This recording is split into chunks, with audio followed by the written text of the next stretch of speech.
शिशु अनंताय नमः। ओम लक्ष्मी अनंताय नमः। ओम लक्ष्मी वराहभ्यां नमः। लक्ष्मी अनंतभ्यां नमः। लक्ष्मी नारायणभ्यां नमः। ओम शिशु अनंताय नमः। विश्ववंद्य बलभद्र भगवान जगन्नाथ माँ सुभद्रा सुदर्शन समस्ते ही जगन्नाथ स्वरूप। जी बलदेव से ही जगन्नाथ, जी सुभद्रा से भी जगन्नाथ। ये विषय अनेक थर कही पृथ्वी पृष्ठरू 2024 विदाय नब। 2024 कहले शून्य तो मिसेले फेरले गोटे कथा आसो 2 2 4 4 8 माने ये जो 2024 विश्व एक घड़ीसंधि मुहूर्त थिला। एपर्यंत मध्य विश्व शांति फेरी नहीं। 2025 जदि संख्या को मिसई दि जाए तो 9 अक्षर आसो संख्या 2 4 5 9 0 0 सबू से नीला शून्य ही जन्म निए पुणी शून्य ही विलय हुए। शून्य को केंद्र करी केते धर्म केते मत केते पंथ आज गढ़ाई किंतु आद्य जोठी शेष मध्य सेठी, उत्पत्ति जोठू प्रलय मध्य सेठी। तेणु ये जो 9 संख्यार पृथ्वी आसला 9 संख्यार आमे प्रतिज्ञा करिवा मने मने भल कथा शुणिबा श्रवणम, प्रत्येक दिन टिके नाम करिबा कीर्तनम, पूजा टिके करिबा अर्चनम, प्रार्थना करिबा वंदनम, कर्म करिबा दास्य, समस्त को नहीं चलिबा सख्य, शेष आमर दास्य सख्य आत्मनिवेदन। शेष केते भूल कले केते ठीक कले ताकू गोटे समीक्षा करिबा, सेटा होचे आत्मनिवेदन। तेणु ये 9 प्रकार गुण को आचरण करने 9 मिनिट समय भी लगे। 9 मिनिट भीतर हो पारे किंतु आमे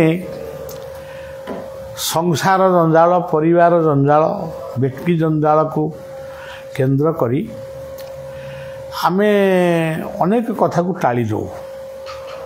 वो करती जे कहती जे जाती जे किंतु मते समय नहीं। मात्र 9 मिनिट समय देले जीवन अनेक कथा गतिपथ परिवर्तन हो। भल कथा शुणिबा श्रवणम कीर्तन विष्णु, भल कथा को स्मरण करवा स्मरणं पाद सेवनम, हमें प्रार्थना करवा टिके पूजा करवा। श्रवणं कीर्तन विष्णु स्मरणं पाद सेवनम अर्चनं वंदनम दास्य, अर्चनं वंदनम दास्य सख्य आत्मनिवेदन। ये 9टी कथा भितर पृथ्वी रही। जड़े नास्तिक लोक कह मुझे भगवान का नाम कीर्तन करी एमती भी किसी लोक अच्छा से भगवान का नाम कीर्तन न करू। भ कहले पृथ्वी विश्व को देश को राज्य को जब से भल पाइला ताले से भगवान को भल पाइला। ग कहले गति बा कर्म, ନିଜ କର୍ମକୁ ଯଦି ସେ ସମୀକ୍ଷା କଲା, ମନକୁ ଯାହା ଆଇଲା ତାହା କଲି ତା ନୁହେଁ, ଯଦି ଗୋଟେ ଭଲ କାମ ସେ କଲା, ସେ ମନ୍ଦିରକୁ ଯାଇନାହିଁ, ସନ୍ଧ୍ୟା ପ୍ରାର୍ଥନା କରିନାହିଁ, କିନ୍ତୁ ଗୋଟେ ରୋଗୀ ପାଖରେ ରହି ସେବା କରୁଛି, ତାହେଲେ ସେଠି ଗତିପଥ ପରିବର୍ତ୍ତନ ହେଇଗଲା। ସେ ହେଉଛି ଭଗବାନ। ଏଠି ଗୋଟିଏ ଆମେ ସୁଦର୍ଶନଙ୍କ ଭଟ୍ଟ ମହାପୁରୁଷଙ୍କ ପାଖରେ ଗୋଟେ ଯଜ୍ଞ କଲୁ, ବାୟୁ ବରୁଣ ଶାନ୍ତି ଯଜ୍ଞ।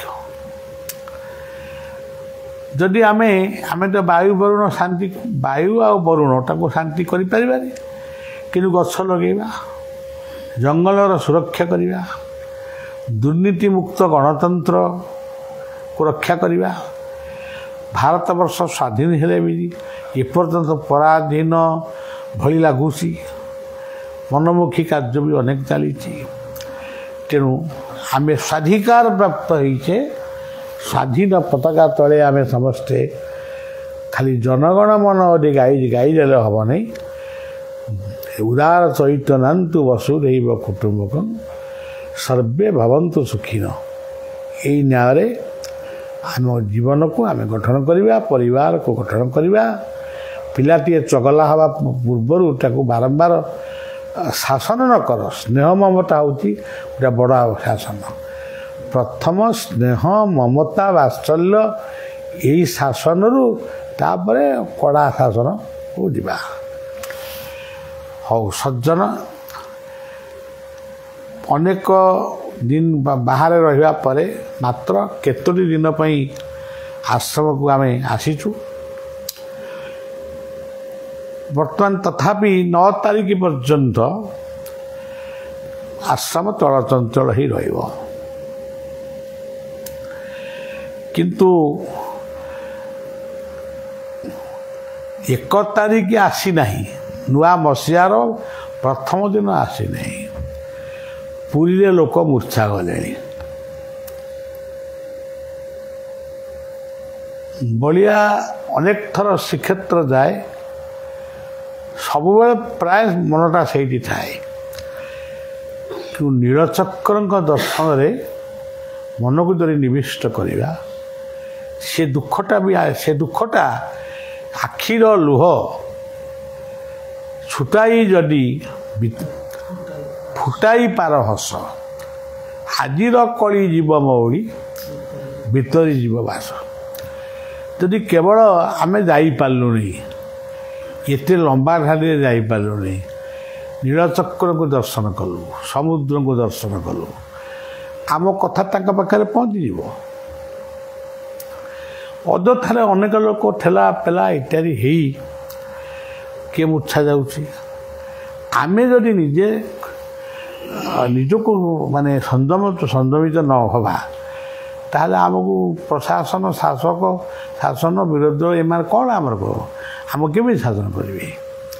ଗଣତନ୍ତ୍ର ଦେଶରେ ଆମେ ଯଦି ସମସ୍ତେ କହିବା ଆମେ ଯାହା କରିବା ଠିକ୍, ତାହେଲେ କିଏ ଆମକୁ ଦଣ୍ଡ ଦେବ, କିଏ ଆମକୁ କ୍ଷମା ଦେବ? ସଜ୍ଜନ, ଏଇ ଦେଖନ୍ତୁ, ଏଠି 1.5 ମାସ ବୁଲିକିରି ଆସିବା ପରେ ଆଶ୍ରମରେ ପହଞ୍ଚିଲୁ। ସକାଳ 6ଟାରୁ ରାତି 8ଟା 9ଟା ପର୍ଯ୍ୟନ୍ତ ଏଠି ଇଏ ଗୋଟେ ଛୋଟିଆ ମଣିଷଟିଏ, ଗୋଟେ ସେବକ, ମାନେ ମୋତେ ବି ଇଏ ନାହିଁ, ମାନେ ବିଶ୍ରାମ ନାହିଁ। ଖାଲି ଗୋଟେ ବାଧ୍ୟରେ 1ଟାରୁ 4ଟା ପର୍ଯ୍ୟନ୍ତ ଟିକେ କବାଟ ବନ୍ଦ ହେଉଛି। ଯେଉଁ ସମୟରେ ପ୍ରସାଦ ପାଇବାର କଥା, ଧରନ୍ତୁ 100ଟି ଲୋକଙ୍କ ପାଇଁ ପ୍ରସାଦ ହେଇଛି, ଆଉ 10ଟି ଲୋକ କି 20ଟି ଲୋକ ହେଲେ ପ୍ରସାଦ ପାଇବେ। କିନ୍ତୁ ଆଉ 200 ଲୋକ ଆସିବେ, ପ୍ରସାଦ ଦେବା କେମିତି?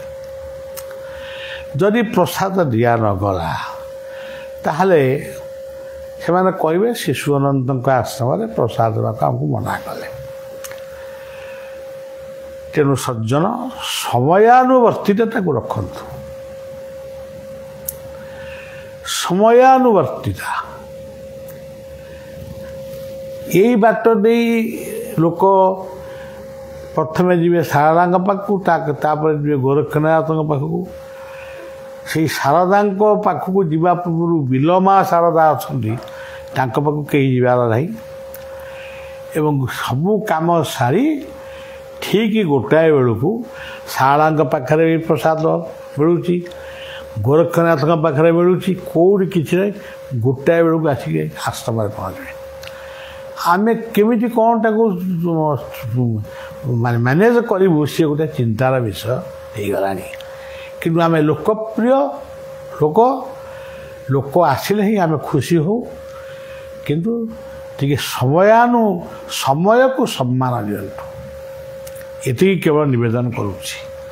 ଅର୍ଥ ବଡ଼ ଜିନିଷ ନୁହେଁ। ଆପଣ ସଦାର୍ଘ୍ୟ ଯାହା ଦେବେ ସେଇଟାକୁ ଆମେ ସାଦରେ ଗ୍ରହଣ କରିବୁ। ଜମା ନଦେଲେ ବି ଆମେ ଆପଣଙ୍କୁ ଅନାଦର କରିବୁନି। କିନ୍ତୁ ସମୟକୁ ସମ୍ମାନ ଦିଅନ୍ତୁ। ଯଦି 10 ଜଣ କି 20 ଜଣ ଅଧିକ ଆସିବେ, ଆଗରୁ ଟିକେ ଫୋନ୍ କରି ଜଣାନ୍ତୁ। ଆମର ସେବକମାନେ ବଡ଼ ଅଡ଼ୁଆରେ ପଡ଼ିଯାଉଛନ୍ତି। କିଏ ଆଶ୍ରମରେ ରହିକି ଏତେ ସେବା କରିବ, ଦେହ ମୁଣ୍ଡ ଖରାପ ହେବ। ତେଣୁ ଶରୀର ମନ ରଖ ପ୍ରଫୁଲ୍ଲ ସଦା, ତେବେ ସିନା ଜାଣିବ ସକଳ ବାର। 2 ରୁ 6 ପର୍ଯ୍ୟନ୍ତ ଗୋଟେ ଗୀତା ଚକ୍ର ଆପଣ ଜାଣିଛନ୍ତି। ରବୀନ୍ଦ୍ର ମଣ୍ଡପରେ ସନ୍ଧ୍ୟାରେ ସେବକ ଗୀତା ଟିକେ କହିବ। କିନ୍ତୁ ଅପରାହ୍ନରେ ମୁଁ କାହାକୁ ଦେଖା ବି କରିବିନି। କିନ୍ତୁ ପୂର୍ବାହ୍ନରେ ଆମର ବିଭିନ୍ନ କାର୍ଯ୍ୟକ୍ରମ ବି ରଖାଯାଇଛି। ମାନେ ଦିନେ ପରିବେଶ ସମ୍ବନ୍ଧୀୟ, ଦିନେ ଗଣତନ୍ତ୍ର ସମ୍ବନ୍ଧୀୟ, ଦିନେ ପରିବାର ସମ୍ବନ୍ଧୀୟ, ଏଇଭଳି କେତେକ ଆଲୋଚନା ଚକ୍ର ବି ରହିଛି। ତେଣୁ ଅଯଥାରେ ସେଠି ମୋତେ ମାନେ ଅସମୟରେ ପହଞ୍ଚିକି ସେଠି ମୋତେ ଝାମିଲା କଲେ ମୁଁ ସନ୍ଧ୍ୟାକୁ କିଛି ଗୀତା କହିପାରିବିନି। ସମୟାନୁବର୍ତ୍ତିତା ଏଇଟାକୁ ଆମେ ଆଜି ସ୍ୱାଧୀନ ଭାରତର ମଣିଷମାନେ ତାକୁ ଭୁଲି ଯାଉଛନ୍ତି। ଆଜି ବି ଅନେକ ମଣିଷ ଅଛନ୍ତି ଯେତେବେଳେ ଖାଇବା କଥା ସେତେବେଳେ ଚାହା ପିଉଛନ୍ତି, ଯେତେବେଳେ ଶୋଇବା କଥା ସେତେବେଳେ ତାସ ଖେଳୁଛନ୍ତି। ଏହା କେମିତି ଠିକ୍ ହେବ? ତେଣୁ ସମୟକୁ ଯେଉଁମାନେ ସମ୍ମାନ ଦେଇ ପାରିଛନ୍ତି ସେମାନେ ଭଲ ମଣିଷ ହେଇଛନ୍ତି। ଆସନ୍ତାକାଲି 31 ତାରିଖ କିନ୍ତୁ ରବୀନ୍ଦ୍ର ମଣ୍ଡପର କାର୍ଯ୍ୟକ୍ରମ ସମ୍ବନ୍ଧରେ ଗୋଟିଏ ସାମ୍ବାଦିକ ସମ୍ମେଳନ ଭୁବନେଶ୍ୱରରେ ଅନୁଷ୍ଠିତ ହେବ। ମୁଁ ସକାଳୁ ଯିବି, ସେଠି ସାମ୍ବାଦିକ ସମ୍ମେଳନ ଶେଷ କରି ତାପରେ ପୁଣି ଆଶ୍ରମକୁ ଫେରିବି ଏବଂ 1 ତାରିଖଟି ସମ୍ପୂର୍ଣ୍ଣ ଭାବରେ ରହିବି।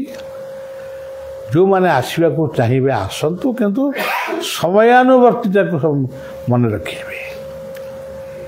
ଯାହା ଯଦି ପ୍ରସାଦ ଟିକେ ମିଳିବ ସେତିକିରେ ସନ୍ତୁଷ୍ଟ ରହିବେ। ଚରଣେ ନହେଲେ ଭରଣେ।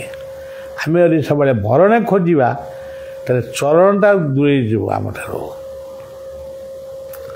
ଚରଣଟା ହେଉଛି ପାଦପଦ୍ମରେ ଭକ୍ତି, ଭରଣାଟା ହେଉଛି ଭକ୍ତି ତୃପ୍ତିର ଭକ୍ତି। ତେଣୁ କେଉଁ ଗୋଟାକ ଆପଣଙ୍କ ଦରକାର? ପ୍ରଥମେ ଚରଣ ଏବଂ ଚରଣରେ ଭକ୍ତି, ଦୁଇଟା ଯାକ ଦରକାର। କିନ୍ତୁ ପ୍ରଥମଟା ହେଉଛି ଚରଣ। ତେଣୁ ଅନେକ କହନ୍ତି ଚରଣ ଛୁଟିଆ ଗୋଟେ ମୂଷାକୁ ଚୁଟିଆ ବୋଲି କୁହାଯାଏ। ଚରଣକୁ ଛାଡ଼ି ଭଗବାନଙ୍କ ପାଦପଦ୍ମରେ ଭକ୍ତି ମତିକୁ ଛାଡ଼ି ଯେଉଁମାନେ ଭୁଲ ବାଟରେ ଯାଆନ୍ତି ସେଇମାନଙ୍କୁ କୁହାଯାଏ ଚରଣ ଚୁଟିଆ। ତେଣୁ ଭକ୍ତିରେ ମତି ରଖ। ଆସନ୍ତାକାଲି 31 ତାରିଖ ହେଲେ ବି ଯାଅ, ଯେଉଁ ମନ୍ଦିରକୁ ଯିବା କଥା ଯାଅ। ଯଦି ନିକଟସ୍ଥ କେଉଁଠି ଜଗନ୍ନାଥ ମନ୍ଦିର ଥାଏ ସେଠିକି ଯାଅ। ଯଦି ପୁରୀ ନ ଯାଇପାରିବ, ଯଦି ପୁରୀ ଗଲ ନୀଳଚକ୍ରଙ୍କୁ ଦର୍ଶନ କର, ଯଦି ସୁବିଧା ହେଲା ଠାକୁରଙ୍କୁ ଦର୍ଶନ କଲ। କିନ୍ତୁ ଆମର ଯେଉଁ ଗୋଟେ ମନ ଭିତରେ ରହିଛି ଆମେ ଦର୍ଶନ କରିଦେଲେ କି ଗୌଡ଼ସ୍ତମ୍ଭକୁ ବେଶୀ ସମୟ ଧରିଲେ ଆମେ ବହୁତ ବର ପାଇଯିବୁ, ସେମିତି କିଛି ନାହିଁ। ତୁମେ ଯେଉଁଠି ତାଙ୍କୁ ଡାକିବ ସେ ସେଇଠି ଆସି ପହଞ୍ଚିବେ। ଶେଷରେ ବାୟୁ ବରୁଣ ଶାନ୍ତି ଯଜ୍ଞ ସୁନ୍ଦର ଭାବରେ ସୁଦର୍ଶନଙ୍କ ପୀଠରେ ହେଇଛି। ମୋ ଗାଁ ଅଞ୍ଚଳର ପିଲାମାନେ ସମସ୍ତେ ତାକୁ ସୁନ୍ଦର ଭାବରେ କରିଛନ୍ତି। ଆମେ କିଛି କରିନୁ, ଆମେ ଖାଲି ଯାହା ଏମିତି କର ସେମିତି କର କହିଛୁ, କିନ୍ତୁ ସବୁ କାର୍ଯ୍ୟ ଅରିଲୋ, କେଶଡ଼ା, ଦେଉଳି, ଆମ୍ବେରୀ ପଞ୍ଚାୟତର ଲୋକ, ସାମନ୍ତରାପୁର ଗ୍ରାମ ପଞ୍ଚାୟତ ଲୋକ ଏମାନେ ସବୁ କରୁଛନ୍ତି। ତେଣୁ ସଜ୍ଜନ ସମସ୍ତେ ଭଲରେ ରୁହନ୍ତୁ।